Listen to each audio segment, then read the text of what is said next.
All right. I just thank you all. Thanks for a great presentation. Up next, we have Dr. Robert Newcomb, who's an expert in the field that he's talking to you about. He's been one of the pioneers in his field at UCI, both creating the consulting unit that he's now part of, and also being one of the pioneers with providing these services to investigators at UCI. So he's currently as part of the Institute for Clinical Translational Science, and I'd invite him to talk a little bit about his background. And thank you for making the time. Thank you for being here, Dr. Newcomb.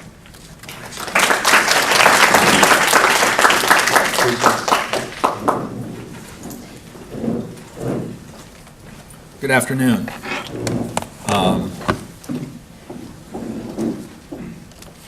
Dr. Lotipour asked me to tell you a bit about my background. In simplest terms, I came to UCI in 1969, which is before any of you were born. And, well, maybe. But, I've enjoyed my time here a great deal, and I must say that my education as a statistician has really been on the rise since I became involved with providing consulting services to the Clinical Research Center that we established back in 2000. So it's been a while, and it's just amazing all the changes that are going on in statistics and medical research.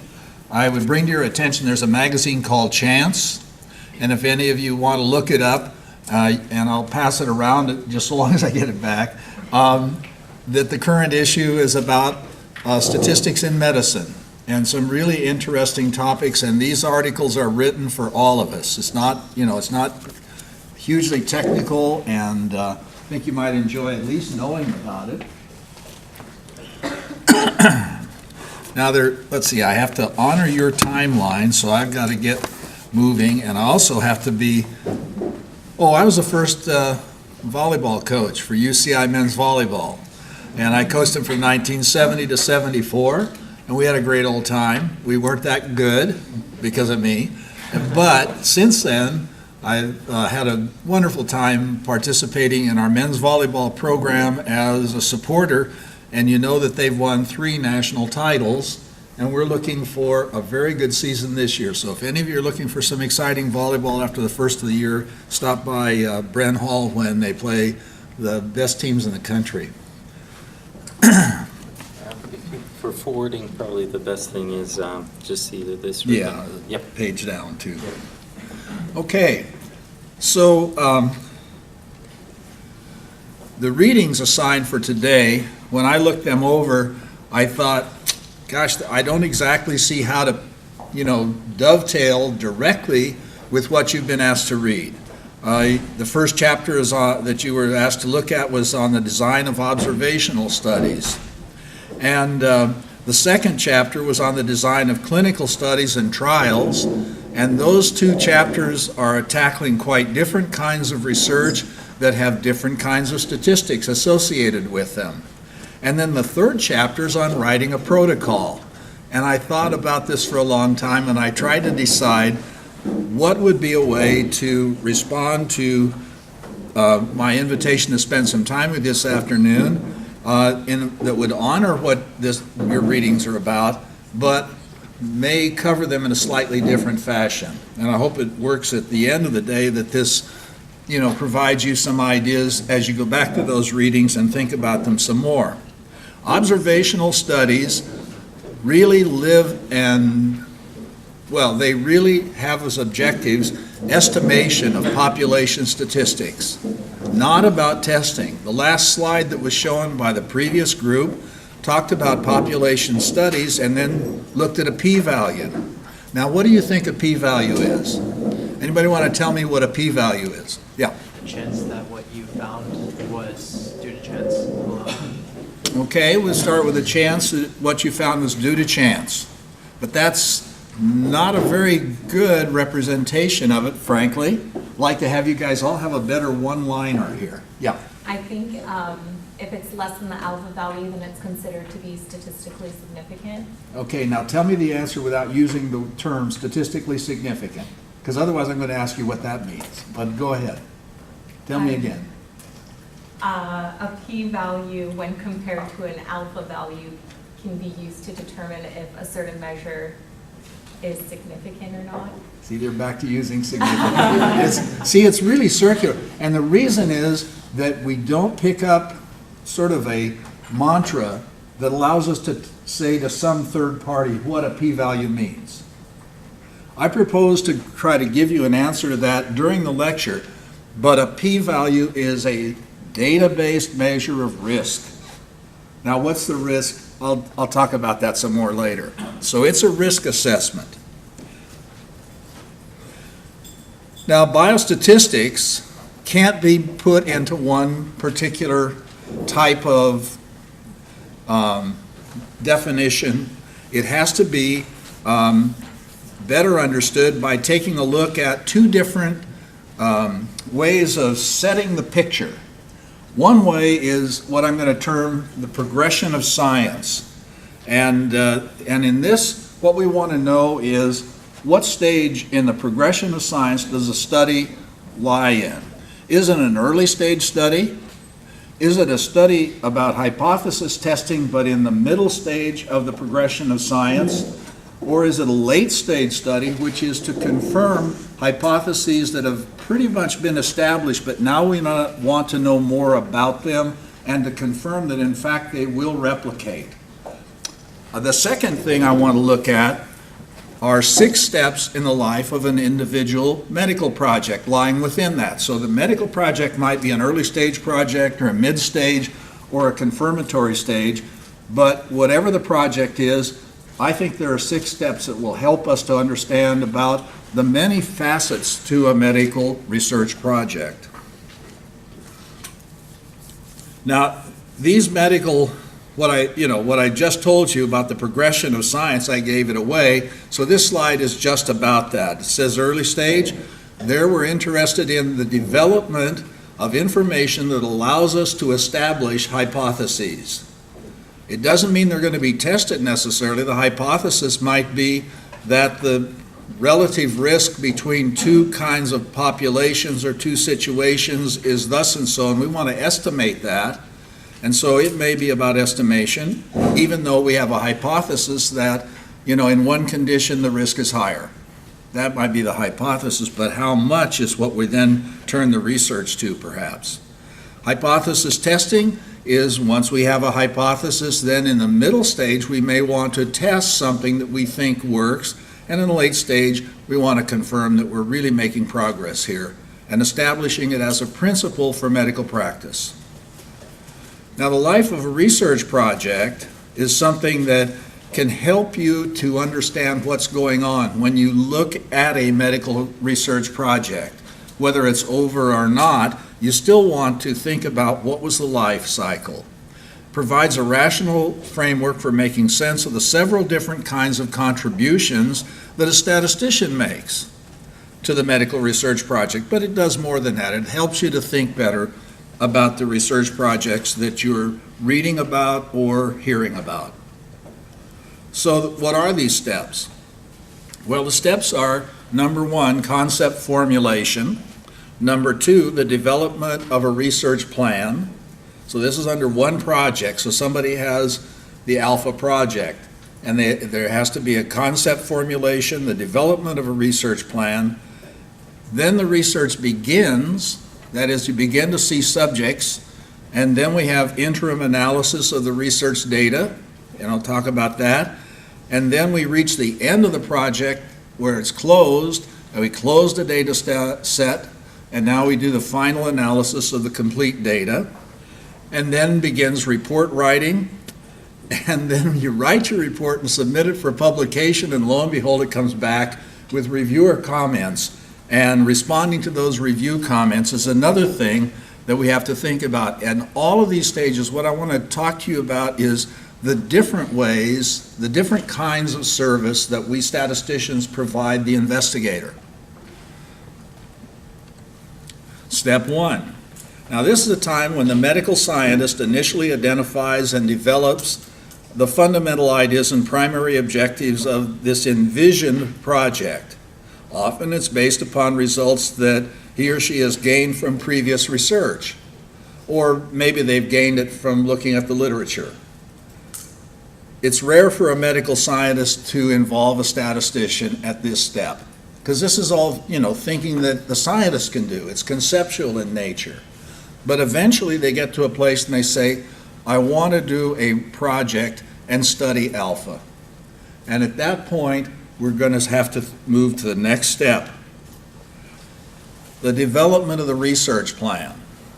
In the development of the research plan, the medical scientist formalizes the research plan as it is prepared to be an element in a proposal to a funding agency or in a protocol to be submitted to the scientific and safety review that will necessarily be conducted by either the institutional review board, if it's clinical or human, or by the institutional animal care and use committee, IACUC, if it's an animal study. So once we start into the business of the development of this plan, we have a goal for it. And these two goals, there really are two different goals. One goal is the goal to send off for funding. That's an important goal.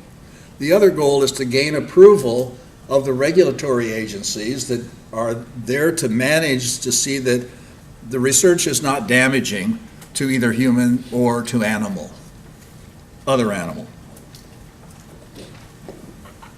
In the development of this research plan, a proposal may require randomization plan within it.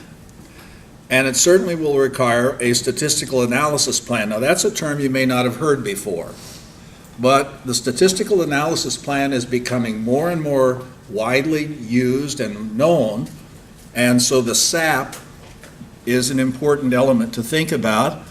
And once we have a statistical analysis plan, the next step is to ask, given this plan, what is the minimal required sample size to do an adequate job of researching, this or conducting this research? At this step, a statistical consultant is needed to develop these three elements. So I want to talk a little bit more about each of them.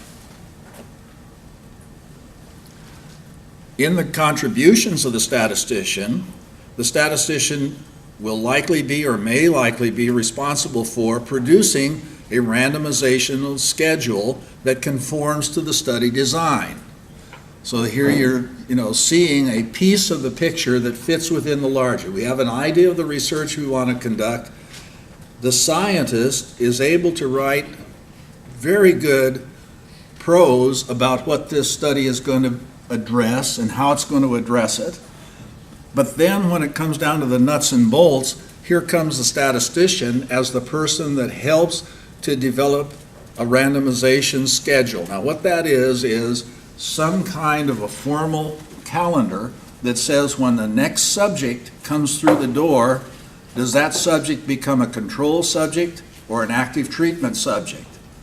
And such a schedule is programmed by the statistician and produced by them and sent off both to the review agencies but also to the investigator in a draft form, by the way. The final form won't occur until we actually are going to activate the project. Yes, sir. Are statisticians often listed as co-authors on medical papers? More and more. Okay, the question was, are statisticians often listed as co-authors on medical papers? And the answer is, if they make a significant contribution to the project over and above what is normally expected of them, then they almost always are. But it's also the case that I think that there's more and more a tradition of wanting to list a statistician as a way to demonstrate that all the right stuff has been done. So it's hard to say, but it's a growing practice among medical investigators. Second thing is, once the randomization question has been put on the table, the second thing is to draft and edit the statistical analysis plan. And we have to do this in such a way that it conforms to the objectives of the research project that were written by the investigator. So what this comes out to be is what's called operationalizing these concepts. And you may have heard about operationalization before, but this is where the rubber hits the road in the construct of the statistical analysis plan. Once that plan is complete, a second question is now put on the table, which is the third question here, and that is, now that we know what the plan is, how many animals, how many subjects do we have to have in order to be able to accomplish the objectives of the study? And in all three of these stages, statisticians would probably be called upon to play a role. I've written many randomization schedules for investigators. I have been a part of developing the STAP, and I certainly have been called upon to help them to determine the size of their study. Bob, Sir? is there a template for the SAP, the statistical analysis plan, or it has to be developed according to the project objectives? Gee, I'm glad you asked that question, Deli. Deli and I are buds too, and so, and I like him. He's a good friend, but I hate the question. No, that's not true. Hang on, I'm going to answer you in a moment with a slide. How about that?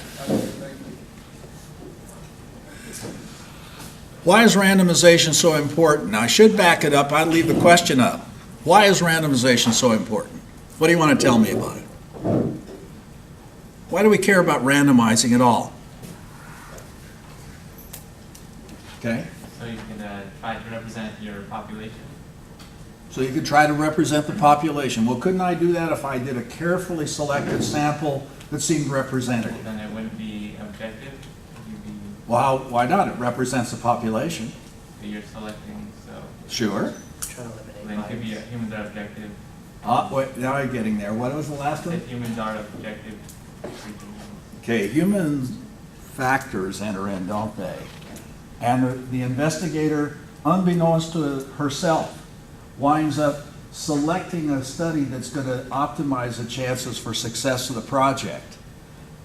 So you have researcher bias that you can hardly ignore, and randomization helps with that.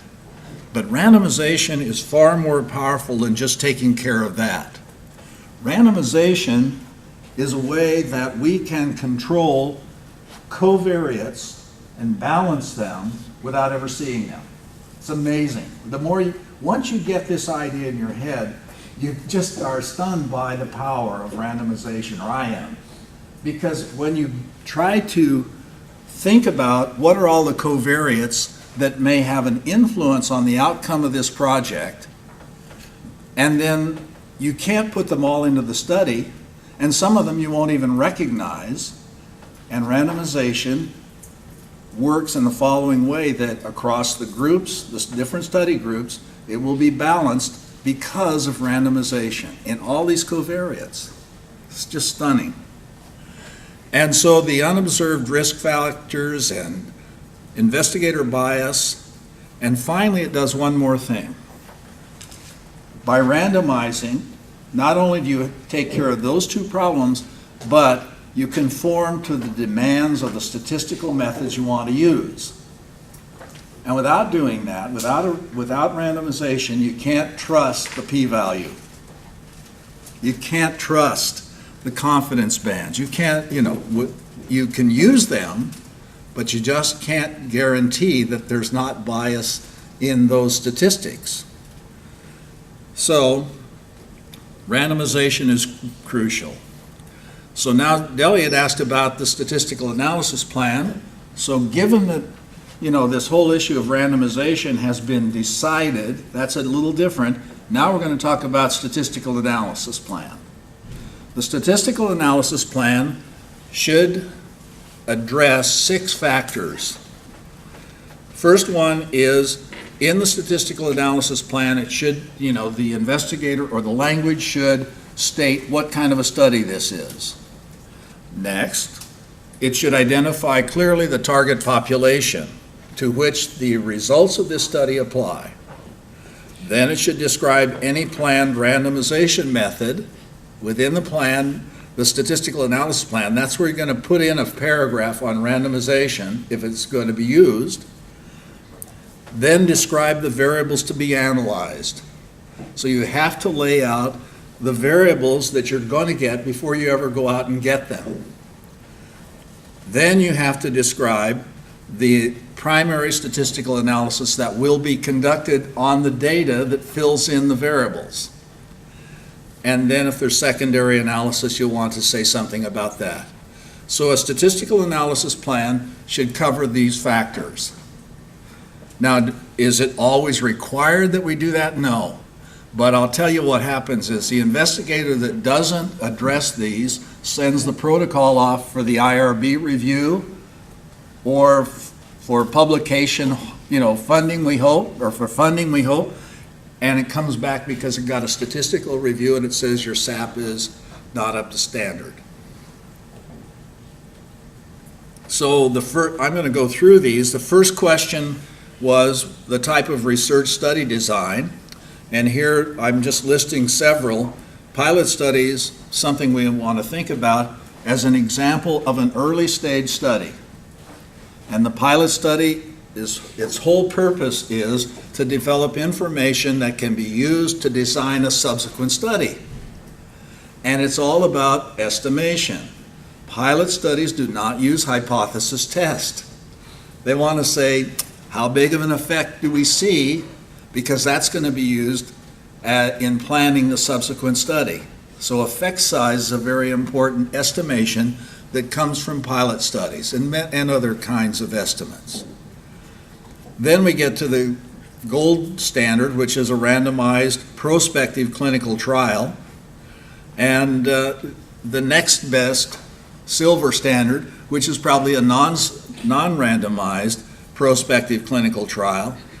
Case control studies, crossover studies, various designs, observational studies, where we're going to look at a population through probably an epidemiologic type study and try to estimate factors that we think are important to public health, and so on. So the styles and kinds of research study designs are numerous, and that book that weighs so much that you've been asked to read about has a lot of information on the various types of research study designs.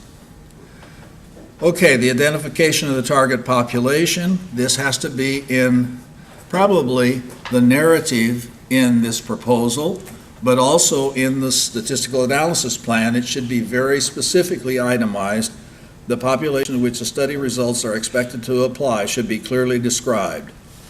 And it should be consistent with the discussion that is written into earlier statements in either the IRB protocol or the animal use protocol, or in the proposal for funding. Now what I did is I blew past a couple of things here. I'm talking about IRB. And so what I'd like to do is back up for just a moment and ask you if you got the material that was sent out to you with the IRB narrative from 2002 for the study that we're talking about today. So I'm going to take a moment here and slide, well, let's see.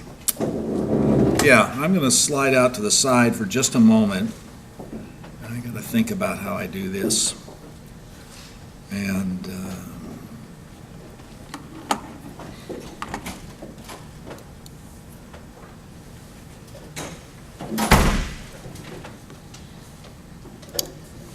so here's the protocol narrative for the study that I asked you to take a look at for today. And talking about the sections that I was just addressing, you can see this starts out with a general statement of purpose and background for the research in section 1, and the author, who is a colleague over in the ICTS, goes on back in 2002 and writes about the hypotheses and the objectives, and comes up with all kinds of information in prose that describes this study that is being proposed. And if you read through this, I mean, I think it's all just great stuff, and I'm always impressed by, what I see here. And it goes on for many pages and has diagrams. And if you read through this study, protocol narrative for the IRB, what you'll find is there's no statistics section. There's no statistical analysis plan, because in 2002, it was not required. Moreover, there is no defense of the sample size, of the study size, because it was not required then. So all of the information coming through in 2002 was all about what? What does the IRB care about? Subject safety and welfare. Okay? So the question, the information that was to be submitted in the protocol narrative to gain IRB approval was all about what's this study all about, and then a defense of the notion that this is safe for the subjects that will participate. And the same kind of a concept was there if it had been an animal study.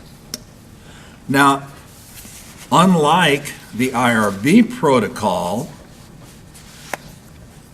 I also asked you to take a look at a different creature there. Let's see if I can get back to see something here for a minute. Come on.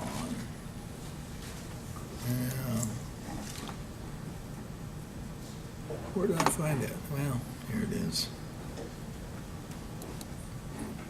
The next piece was the grant application that was submitted in 2002, and when you look at that, you can go through it, and after 15 pages, you'll get to a section on statistics. And I pulled out the section on statistics for you because this was produced by the statisticians. See, my talk today is to try to give you an idea about the several different things that statisticians do to help a project to gain approval and then to actually be carried out, and then eventually to be reported on. So if you look at this element here, which is a proposal that was sent to a funding agency, the first section reads just like what you saw in the IRB protocol narrative. It's the same. It's describing what this is all about. But then it goes down here to page 15. Whoop, there it is. And now, unlike the IRB protocol of 2002, here's a statistics section and a little bit of a statistical analysis plan. But in this section, it mixes up two different things. This table is addressing how large does this study have to be to accomplish its objectives. This is the sample size determination table. And that's a different issue because you don't yet know what statistics are going to be done. And so the interesting thing, this table comes in, and clear over in the far right, this is to gain 80% power before it's run. Then over here it says it takes 19 subjects per group to have an 80% power. And so then the only thing beyond that is, you notice about this, that this is about epinephrine. Okay? So we're going to power the study on information that we got from previous studies about epinephrine for diabetic patients. But we'll go back to the study itself. And the study itself is really here going to be about, glycemia. And so at any rate, that should be what it is, but then epinephrine is a part of it. Well, okay. And then this is all they had, was a paragraph here that says going to be used repeated measures ANOVA with two factors, or a two-way repeated measures analysis of variance. It's going to be what the statistic will be, but not really, because this is going to really be about a t-test. So, I mean, there's a sense about this, and I know who wrote this. I know the statistician, and I know the time. And fortunately, it wasn't me, because I would have written a worse one then. but I think I'd write a better one now because I've gotten a little bit better in my ability to help with this. What is needed is much more than that. So let me get out of this one and point out that we are making progress. So here is the protocol narrative that we use currently. This is for IRB, not for IACUC. And in this guy, the pieces aren't, there's nothing filled in here. This is a template for a narrative. And you go down, here's the section, a non-technical summary, that's just like it was before. Purpose and background of the research, just like before. Role and expertise of the study teams, all of that. See, they're going to list everybody. Oh, more and more we're saying list your statistician here. Why is that? Well, because when the statistician contributes the statistical analysis plan and the reviewer has a question, they can go to the statistician and say, is that really what you did? And strange things happen sometimes. Methodology and study procedure is section 3, general statement about study design, and then here it is, section 3B, statistical analysis plan. And that was not in the protocol narrative template in 2002. Moreover, once you're through writing the statistical analysis plan, then you go to section 4 and its number of subjects. And now you have to tell the reader how many subjects you're going to use for this study and what justifies that choice of number. Is it adequate? So these are two sections, the statistical analysis plan and the defense of the number of subjects that is being proposed as meeting requirements. Those are the things that the statistician does for the researcher. And very often the statistician will write these sections. So, yeah. Is this something that is happening more recently in UCI, or is this a... This is national. This is a national trend. And what it's requiring is that investigators who have been successful over their careers, and they've gotten grants and they've been published and everything, those people are now having to think twice about putting together the study team and involving the statistician as an early collaborator in the development of their study. And it's just fascinating. And that's why this Chance magazine that's going around is addressing the notion that there is a culture change afoot in the practice of medical research. It's a great time to be involved on either side. And hopefully it's going to lead to better science. And I gave you a little one-pager, asked it that you have it available, and I won't go there because we've actually covered it. So I'm getting out of here and going back to here, if I can just see where the icon is. Come on, dog. There you are. One more question. Oh, For graduate students who are applying to NIH for fellowships, who do they list as, they're not in statistics, they're, let's say, molecular biology, and they want to put somebody on the research personnel as statistician. Since this is an individual dissertation type project, what would you recommend that they include in that kind of, I mean, they're a stats Sure. teacher. I think they should come to the ICTS and we should talk. We're not going to solve it right now, but I'll bet you a ton that we can find somebody that's qualified that would be willing to lend their name to such a, a submission. So come see us in our organization, right, Dylan? Yeah. Okay, that's what we're there for. We're supposed to, provide the support that will not only support the conduct of research, but improve its quality. And we're supposed to do this for established investigators, new investigators, and people in training. And that's graduate students, and it's also residents and fellows. It's all kinds of people. So once we get our protocol going here. Now, this is still talking about the statistical analysis plan. The next step is randomization. Here's the D part, the variables to be analyzed. It used to be that they were sort of casually mentioned. I want to tell you, if you go out and talk to anybody in a pharmaceutical business about what they have to do in order to gain FDA approval, they'll scare the hell out of you. Because what they have to do is they have to write everything so well that they know that they'll get clear to the end of the project without deviating, because to ask the FDA to change your protocol partway through can change by long time the length of time to complete your project, and that'll kill you at the stock option meeting.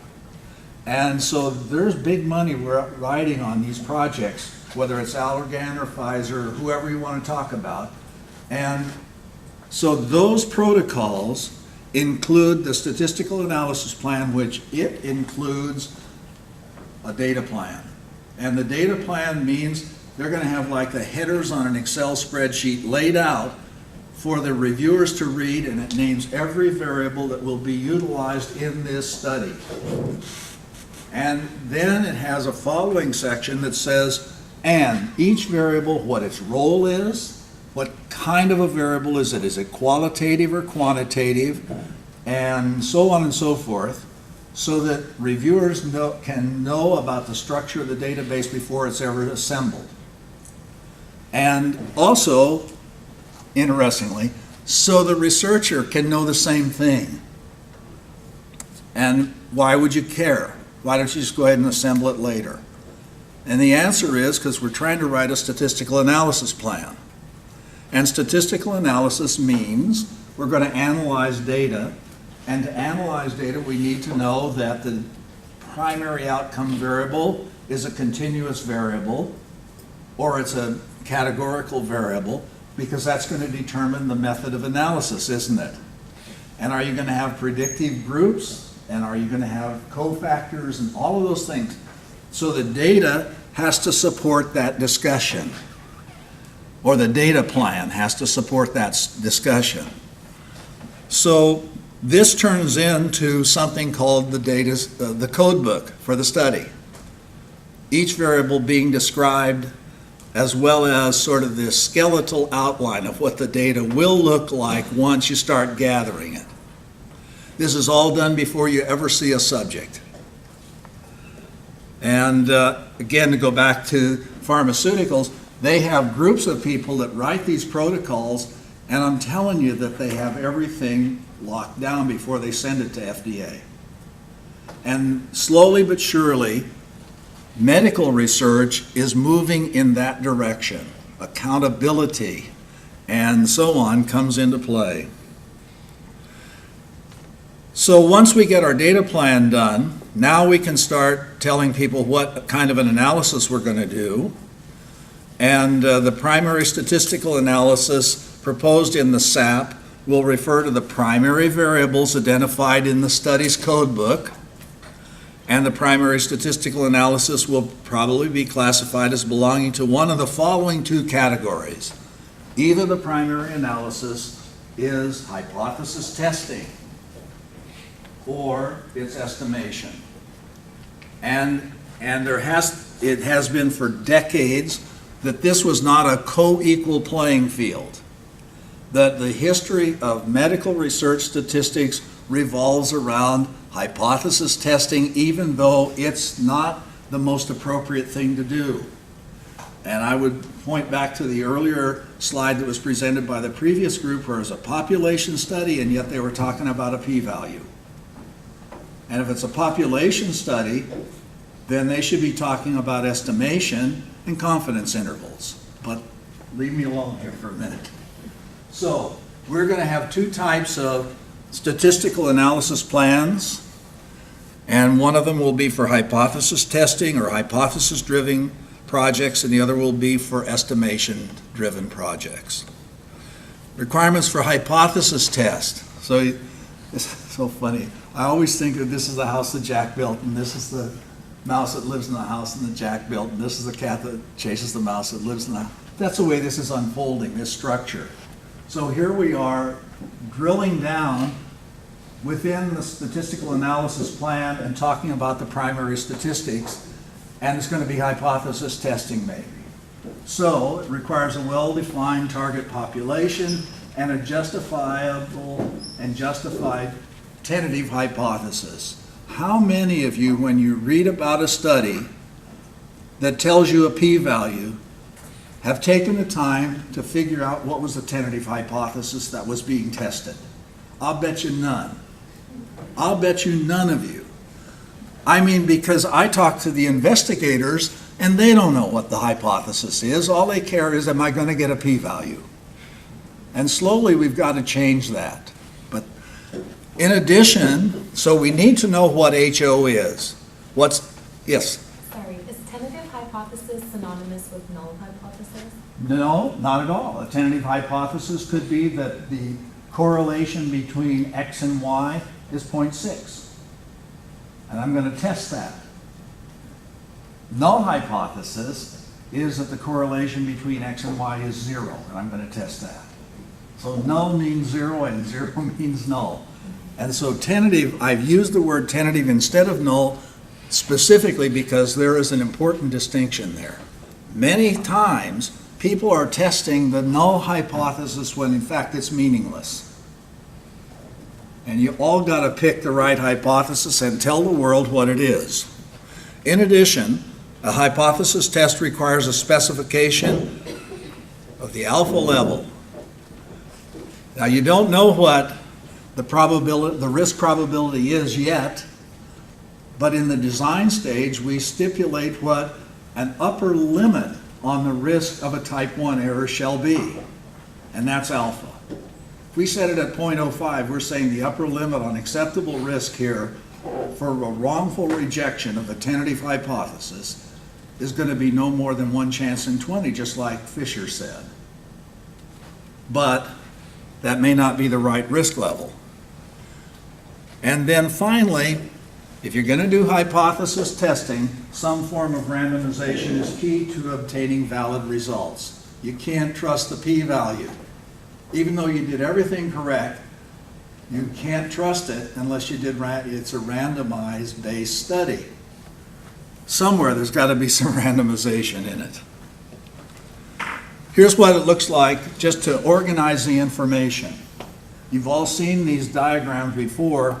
I'm just putting it in front of you one more time because it helps you out. The possible decisions from a decision-based or a test-based decision are that HO is true, not true. This is not really right, but I'm using this anyway. It is that it's not rejected, and HO is rejected. But it comes down to people talking like they're true or false on it. Ultimate truth is HO is true. That's good. Or HO is false. But we don't know that. And then within that we get, here's a correct decision. The result of the test is that we continue to believe that HO is true as a hypothesis, and in fact it is. And then we have error boxes. Type 1 and type 2 errors are defined by this table. When the study design calls for estimation of population parameters, we use some form of randomization to collect study data and then employ the resulting data to compute either of 2 types of estimation. Point estimation, that's a single number to estimate the population statistic of interest. Or a confidence band. Confidence intervals has the 2 endpoints, the confidence limits, and that's what we get. And just like in testing, there are some problems that are not going to work unless we use randomization. Point estimation is required if we hope that the point estimate is unbiased. And I'm not going to do that any more on it than to say it here. But there should be a discussion about what the hell does that mean? Does that mean it is accurate? And the answer is not necessarily. Confidence interval estimation begins by specifying the level of confidence, and this is the counterpart to alpha. This says I specify the likelihood that I want to attach to the interval that it in fact encompasses the parameter being estimated. And statistical theory provides the methods we use to compute the confidence interval endpoints, called confidence limits, that satisfy the levels of confidence, and unless the data has randomization underneath of it, we can't trust those limits any more than we can trust the p-value from the hypothesis test. So randomization is skulking around, ruining our day if we don't use it. Okay, once you've gotten this far, you've decided that your study is a hypothesis-driven study or it's an estimation study, and you've got all of the bells and whistles, you know your data, what it's going to look like and so forth, then the rubber hits the road on what is the minimal sample size that will support my study. And there are three types of studies that come up in my work. One is a pilot study, and the other two are where the primary objective is testing, and the other is the primary objective is estimation. So these three types cover all the studies that I see. There may be others. The pilot study is the most interesting. Pilot studies have often been viewed as being exempt from having to provide a justification of their sample size. After all, this study is only being done in order to gather information to design a subsequent study. But the truth of the matter is that these days there is a growing call for justification of the size of pilot studies. And there's a famous article around that says pilot studies should have 12 per group. And it's in the literature and it's used. And I've used it because sometimes we don't have any alternative. But if that's out there and people are accepting it, then there is a culture of acceptance for that simple idea. What you have to do with the pilot studies is you have to come up with a justification. Will this amount of data give us the kind of information we want? And see, what we want for a pilot study is estimation, and so we're talking about, will the width of the confidence band that results be narrow enough, or put it another way, will our estimate be precise enough to satisfy the objectives of our study? No hypothesis testing here, no power. That's the one, here to decide the sample size. But pilot studies do need to provide a justification. For hypothesis testing, when the primary objective of the proposed study is to test, sample size determination is driven by the power of the test to be conducted. This is famous. Everybody knows, the people come through my door, I need a power of the test. And then we have to start unraveling the discussion to figure out if they should be doing an estimation. Are they doing a pilot study? What are they doing? What information do they have to help us with this? And it's an interesting time on this one. Power-based determination of sample size is famous. And the question is, how do we do it? And the problem is, to determine the power of the test, we need to define and specify not just a tentative hypothesis, but we've got to specify the alternative. And that one is where, that's the start of the discussion that is really hard that I have with investigators on a regular basis. They aren't used to thinking about what's the real effect? How big is it going to be? What am I willing to bet on that my study will find? Am I going to see a 10-point difference or a 5-point difference between the standard response to this protocol without my intervention, and will I get 10 points better than that with my intervention? Getting that down in so that we all agree about it is really hard, but that's the alternative hypothesis problem. The other thing that comes up here, I don't really have much about it, but I want to tell you that very often it will require other estimates of other parameters, notably variability. And then they'll say, well, where does that come from? And I say, well, have you ever done any studies where you've gathered information on this measurement? Oh, yeah, I did. Did you save the data? Can we look at that data and come up with an estimate of the standard deviation that is underlying the test that you want to conduct? And if we can do that, then we can move along to the next step. So here we go now. It looks like just before, except now it says HO is true or H1 is true, because the agreement to do power is there are two hypotheses in town and nothing else. And one of them is true and nothing else. And so now what we do is we say the possible decisions are HO or H1. The truth is HO or H1, but the rest of the table looks pretty good, except now we have estimates that are going to be put in these slots by virtue of the power analysis. The alpha is a design specification. That's, remember, an upper limit on the risk of a type 1 error. But the beta that comes in is the result of the power analysis, and it's the upper limit of the likelihood of a type 2 error, which is what?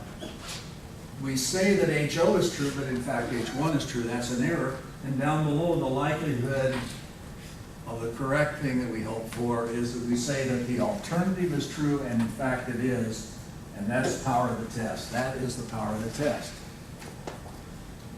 All of these are likelihoods, and they measure risk. And the risk is of doing things, having a wrong conclusion from the result of our research. Since we know that for a fixed design, as a sample size is increased, the power of the test will also increase.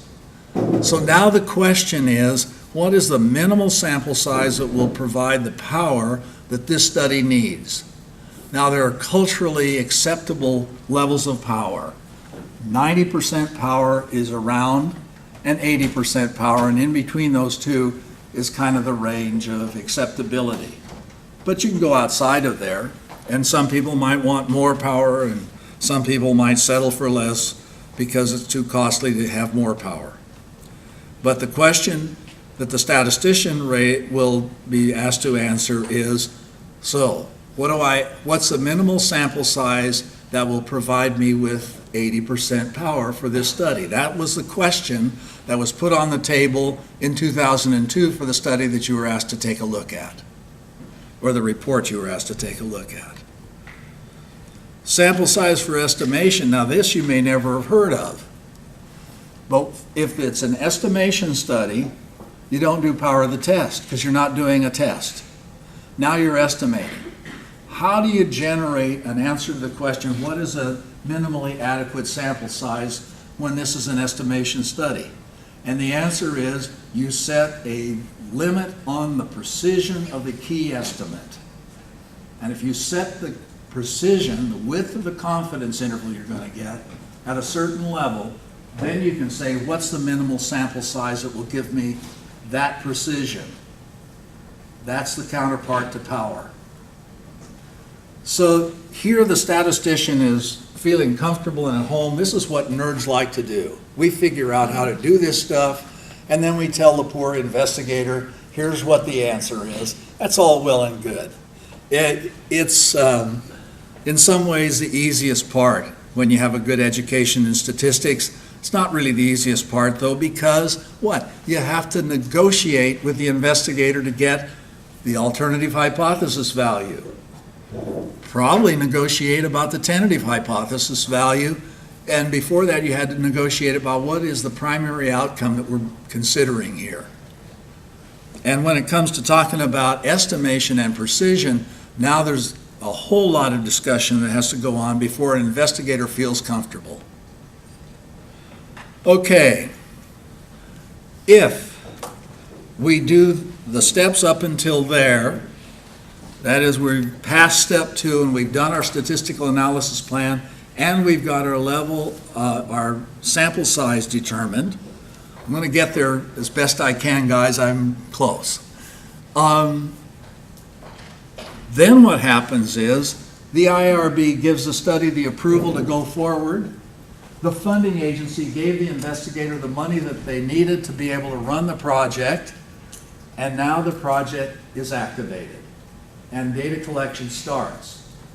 At that point, anything that happens up to the time when the project ends because you've reached your data gathering goals, the sample size, then what you are is in the interim area, and there is a call sometimes for what are called interim analyses of the project. Now, do you guys know what they do in an interim analysis? Why does it come up?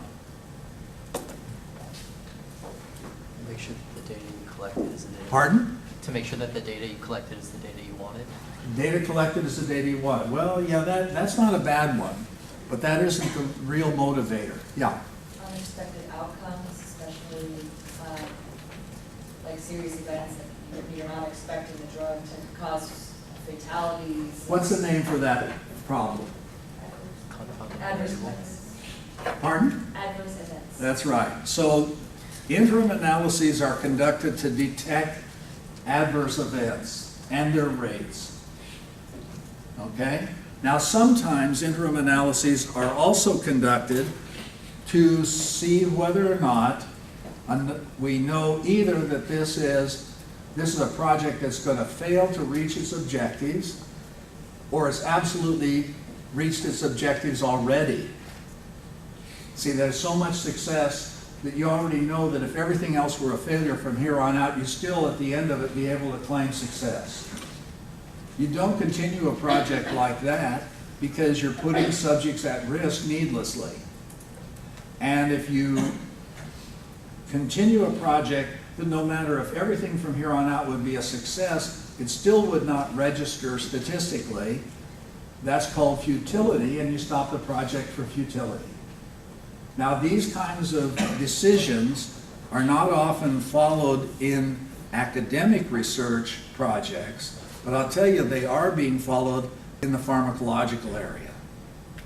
So they're looking for stopping the project early because it is already an established success is good because it reduces the number of subjects that are put at risk, and it saves money.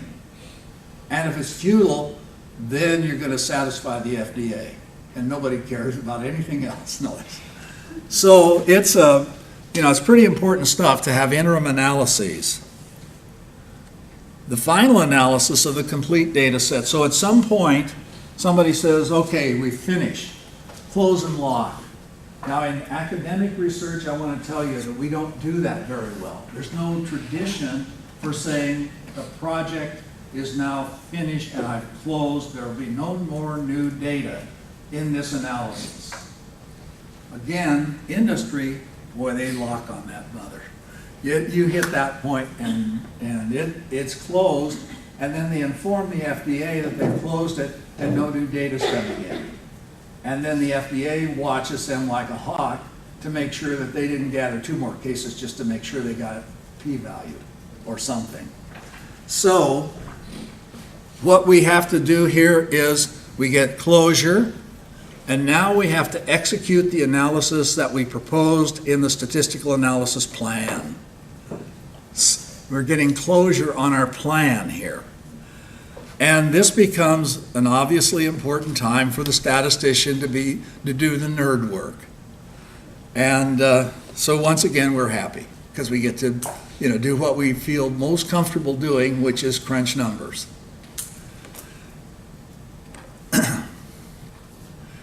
Just a quick note, in carrying out a proposed hypothesis test, what we're about here is we've got to compute the test statistic.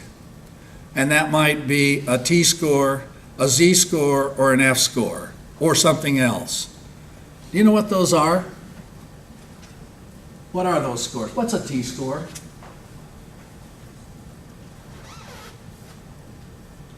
My goodness.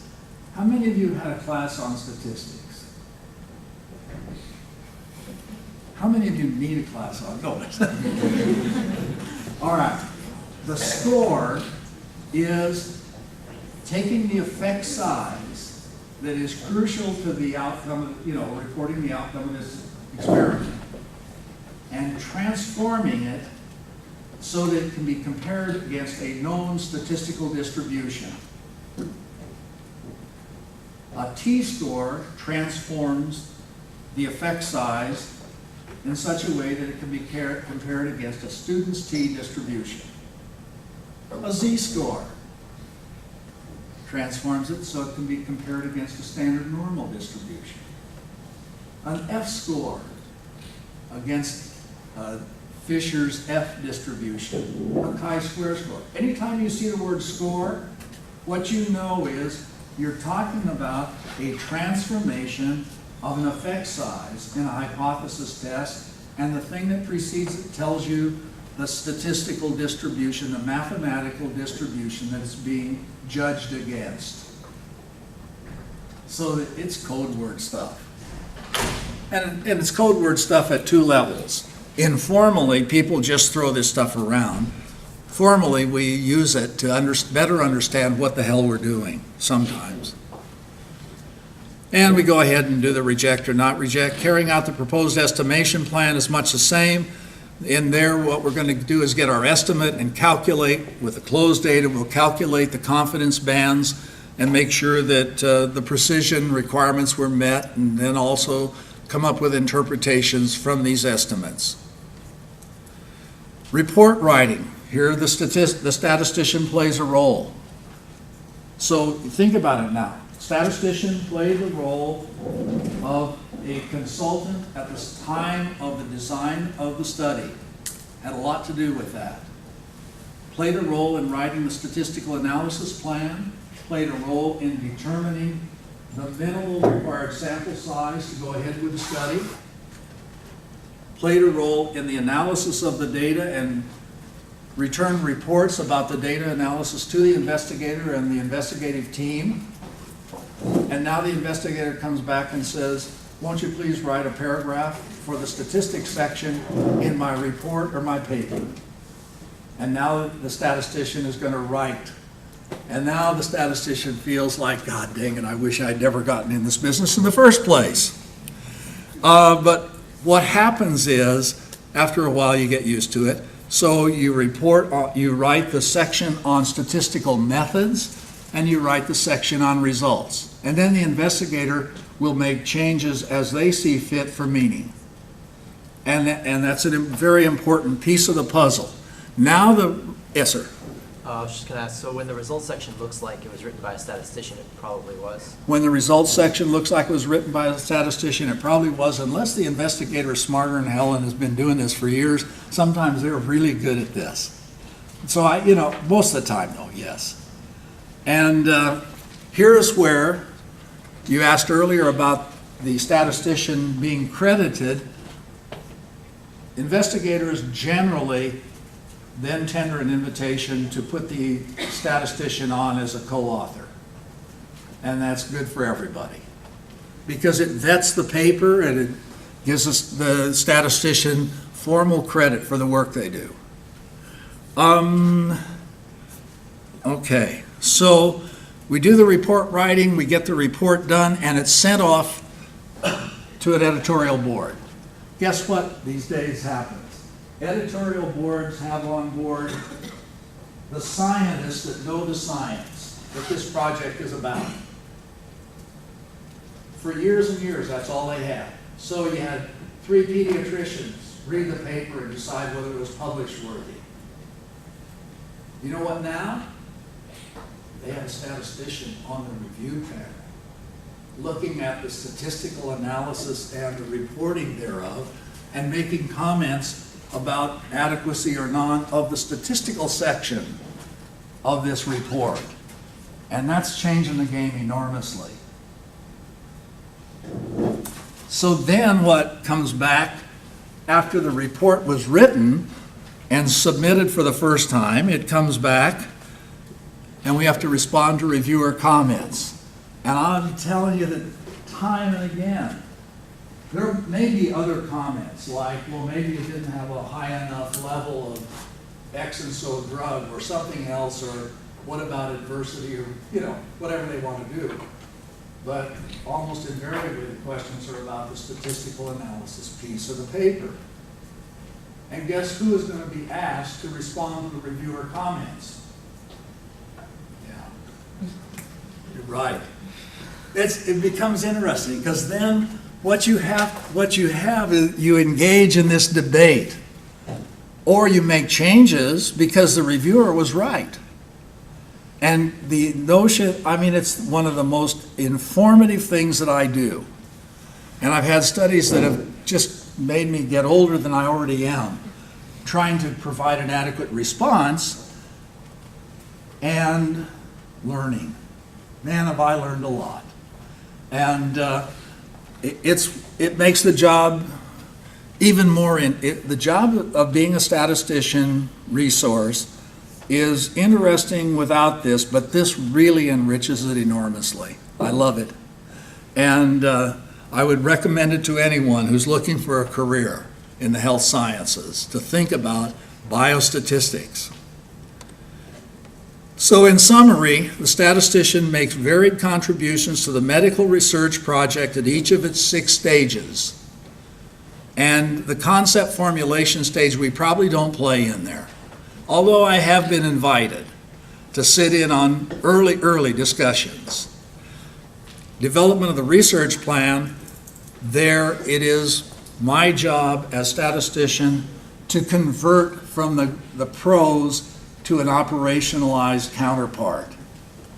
Then the interim analysis and to write the statistical analysis plan and to provide the justification of the study size. The interim analysis of the research data can be heavily involved there. Final analysis, absolutely, report writing and responding. So there's all of those stages. I hope I've painted a picture for you that is reasonably understandable. And there's a ton of information around about the changing culture of statistics and medical research science. And I would encourage you, if you're at all interested, to take a look at the British Medical Journal and look for Douglas Altman and Martin Bland and others who have written wonderful articles that give us all greater insight about this evolution that is going on right around us now. Changes now that are happening that affect what you will be doing in your careers in medical research in the coming years. So with that, I think this lecture is designed to give you some key points. I do encourage you to incorporate the notion of the progression of science in the back of your mind when you're reading a paper. Where does this work stand? Is it an early stage project, a mid stage project, or a late stage confirmatory project? Try to do that one. Then once you do that, because it tells you if it's an early stage project, maybe it should be more about estimation, not about p-value. Don't accept the p-value for an early stage project. The 6 steps in the life of a project, what you want to do when you're reading that publication is to look at it and say, what were those steps? What was going on that led up to this publication? What is the hypothesis that was tested? What is its value? And, you know, this takes me full circle back to the paper that was handed out to you, so I'm going to stop here, except that I want to point out to you that you have in front of you a wonderful example, because the paper that is the end of the game came from a project that started 7 years earlier. And that's a long time.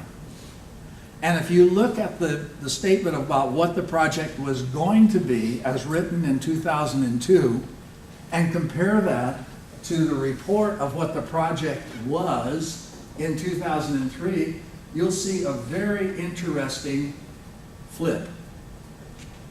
The plan was in 2002, we're going to look at low blood sugar.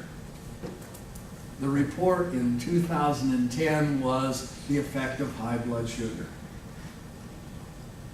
That's a huge change. And that's so true. See, normally you can't go back and see the statistical analysis plan.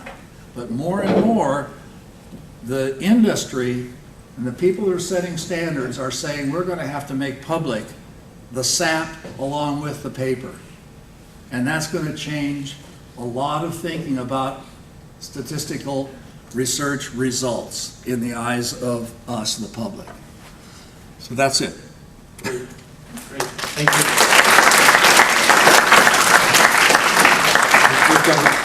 We have some time for questions. Yeah, Okay. if there's questions. Well, first of all, thank you for your patience and thank you for your attention. And I hope that I served you a bit. Any thoughts? One in the back of the room here. This could be a whole another lecture, but where does clinical relevance, in saying, well, maybe a 5% difference isn't important when we're looking at some small molecule, but 5% BMI, that would be quite clinically significant. How does that play into the SAP? Well, actually, in a way, that plays into the progression of science more, doesn't it? Because, what you could have is, this 5% difference coming through and being seen as statistically significant. Yes, it's there. And so on. The thing gets published, and then people review the publication and say, it may be, statistically meaningful, but clinical meaningfulness is another issue. And that's why there has to be more reporting of effect size than just p-value. P-value does not give us effect size. And in fact, p-value is driven more by the sample size than it is by the effect size. And that's awful. Because you take a minuscule effect size, and with a large enough sample, you can get your p. But, yeah, it's a great question. But I think do put it into this progression of science domain, and then it kind of makes sense. It says, yeah, that was a good result, but that's insufficient for clinical purposes. Now what do you have to do? Well, you have to say, can we increase the dose and increase the effect size? Or can we, it's the evolution issue. Yeah. Was there a single major event that initiated the implementation of SAP and stuff, or was it just something that came along because we needed more validity? Great question.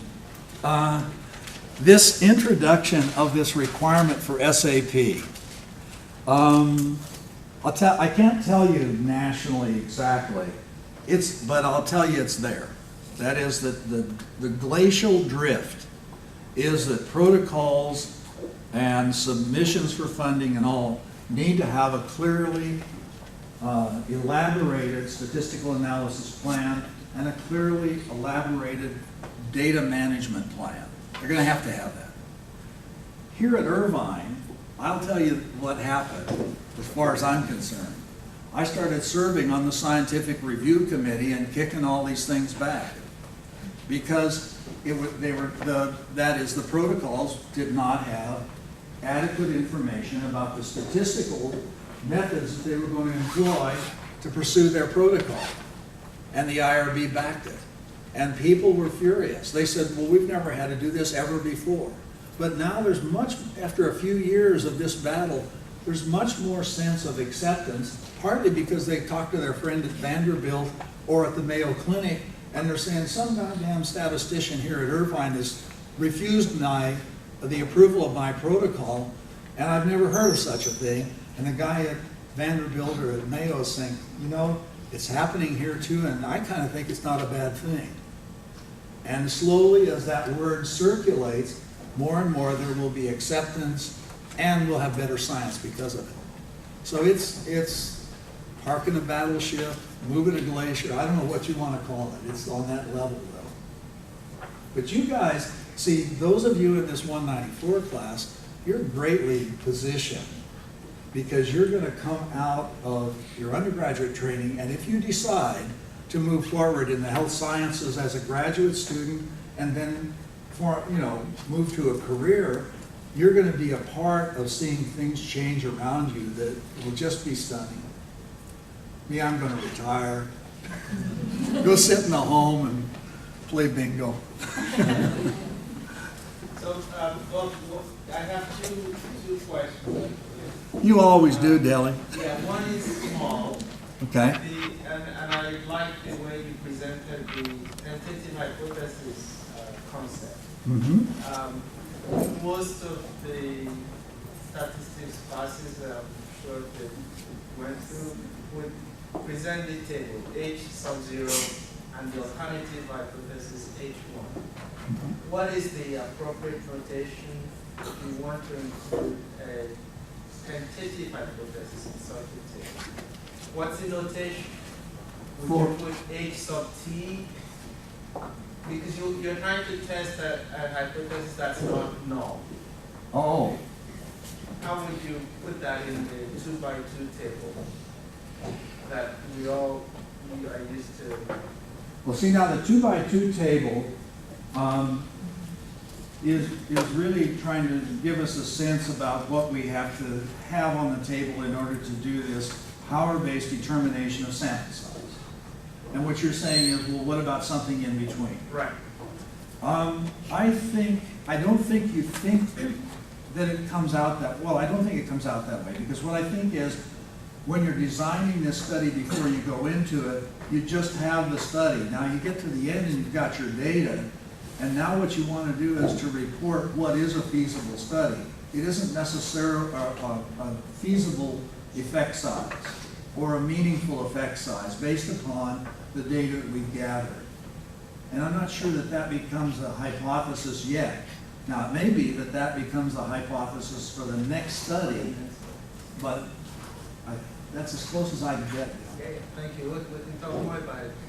The next is a broader question. So you presented this shift in culture, and I wonder how much of that you attribute to the translational science enterprise, or if there are particular statistical considerations for translational science projects that try to do teamwork, interdisciplinary research.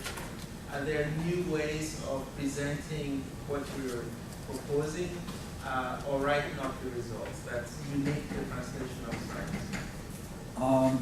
First of all, I am sure that the CTSA award has had a huge influence on the speed at which the glacier was moving, because it has brought about discussions at a national level between established investigators and established biostatisticians about how we do things better, and then those are taken back to the individual units and they become standards of behavior in the individual units. And we here are reassured that we should be pushing for a more well-defined statistical analysis plan in the IRB protocol narrative, because when we talk to the people at the other units, we find that they are either way ahead of us or they are establishing the same standards. So I believe, no question, that the CTSA award program is maybe the principal agent in pushing these changes into existence. Thank you very much. Yeah. How does the interim analysis of the research data work in a double-blind study? The statistician is not blinded. So they're usually never blinded? No, see, when you say double-blinded, who gets blinded? The investigator and the subjects? Yeah, Okay. not the statistician. But then it has to mean, and sometimes this calls for an independent statistician, by the way. So if it's an investigator, those can never be the statistician? Okay. It's a great question, and it's an interesting problem to address, and I'm sure that as we make mistakes and let the project statistician do it, and then it turns out that some feedback got back to the project and it changed its protocol, its behavior about the protocol because of the feedback, that then there will be this call for the independent review. But for right now, I think it's kind of open. trust and rely. Well, Great. I'll get out of here.